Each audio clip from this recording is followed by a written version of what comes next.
Swastiastu.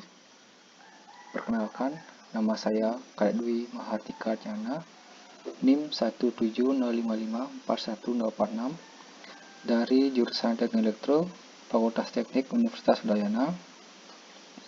Di sini saya akan membagikan referensi terkait MPEG 21 skenario, di mana MPEG 21 skenario ini merupakan contoh pengaplikasian dari MPEG 21. Terdapat pengelompokan yang berdasarkan tema terkait MPEG 21.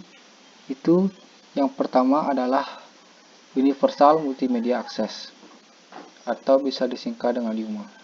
Sumber daya digital termasuk konten audiovisual dapat dikirimkan ke berbagai terminal di atas kondisi jaringan dinamis dalam skenario yang dicakup oleh persyaratan Universal Multimedia Access UMA. Persyaratan terkait UMA yang ditangani oleh percobaan adalah kemampuan terminal, karakteristik jaringan, dan preferensi pengguna semua berdampak pada pengiriman sumber daya media, di mana karakteristik yang dituju ini adalah seperti bandwidth yang tersedia, ukuran layarnya, sumber daya dari media tersebut, skalabilitas atau cakupan dari media yang akan dituju, dan kemampuan bertahan dari multimedia tersebut. Di mana contoh pengaplikasian ini ada 4. Yang pertama itu terkait distribusi berita teks ke situs web.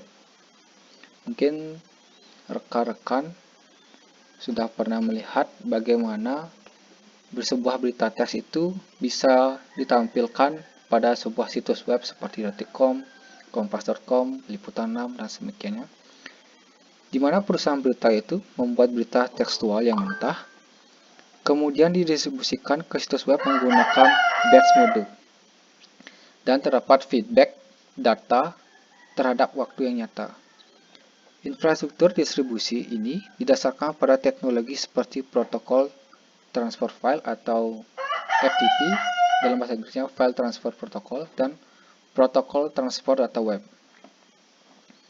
Yang kedua itu terkait distribusi berita video.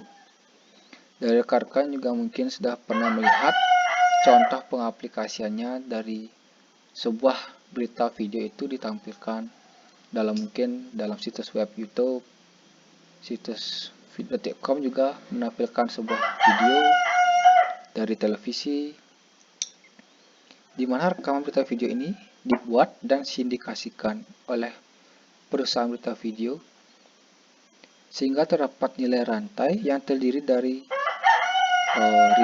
header haknya, distributornya siapa, penyiarnya, dan ke dalam pemrogramer siapa, jadwal rekaman ini disertakan, dan konsumennya yang tuju itu siapa. Untuk cuplikan sindikasi, terdapat aturan ketat tentang ruang lingkup distribusinya yang ditentukan oleh hak pemegang. Yang ketiga itu ada e-commerce dan distribusi mitra saluran. Penyedia informasi memiliki sejumlah layanan informasi yang bisa dimasukkan oleh distributor mitra saluran ke dalam penawaran online mereka sendiri. E-commerce dan distribusi mitra saluran penyedia informasi memiliki sejumlah layanan informasi berputar halus yang nantinya akan dimasukkan oleh distributor mitra saluran ke dalam penawaran online mereka sendiri. Distribusi data keuangan real-time. Penyedia informasi mendistribusikan harga waktu nyata untuk tumpukan pita dan lainnya, instrumen keuangan melalui umpan online, akses ke umpan itu sendiri yang dikontrol dan diakses ke item data individual yang mengalir dalam umpan dan diatur dengan baik sesuai dengan aturan yang sudah diizinkan.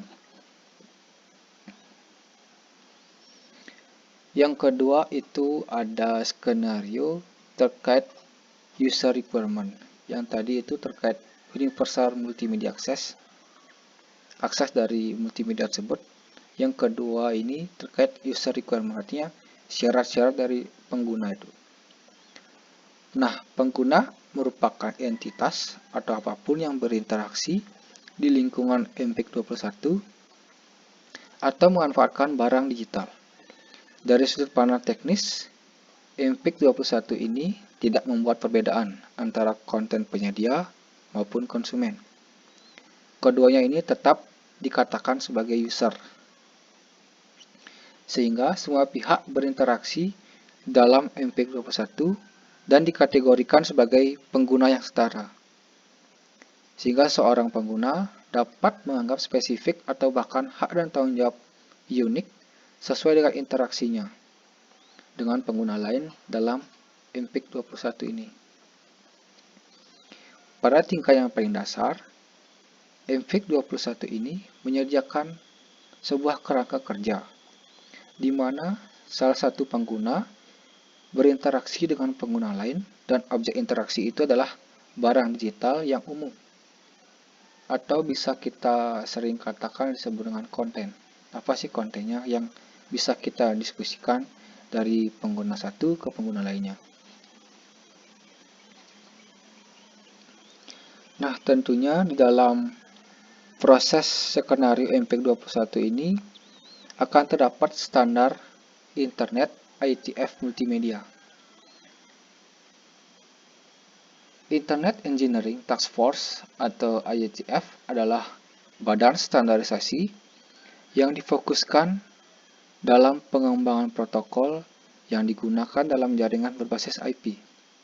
Selain itu, IETF merupakan komunitas internasional terbuka bagi perancang jaringan, operator, vendor, dan peneliti yang peduli dengan evolusi arsitektur internet dan pengoperasian internet yang lancar. IETF terdiri dari berbagai kelompok kerja dan dikelola oleh kelompok pengarah teknik internet atau dalam bahasa Inggris itu disingkat dengan Internet Engineering Source Generation. Internet Architecture Board itu IAB dan Internet Society. Tiga kelompok kerja inilah yang membangun dari sebuah IETF itu tersebut.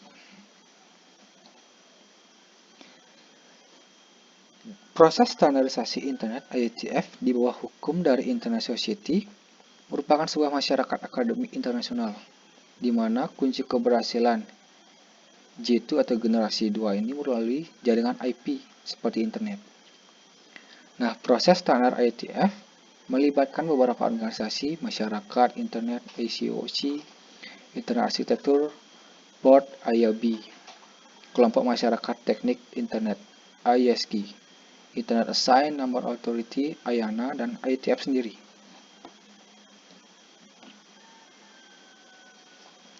Nah, demikian pemaparan dari referensi MPEG-21 skenario terkait dengan bagaimana user requirement-nya, bagaimana universal multimedia aksesnya, sehingga MPEG-21 ini bisa diterapkan dalam sistem telekomunikasi multia masa kini. Untuk itu, apabila ada salah kata, saya mau ucapkan mohon maaf. Saya akhiri dengan Paramo Santi. Om Santi Santi Santi Om. Terima kasih.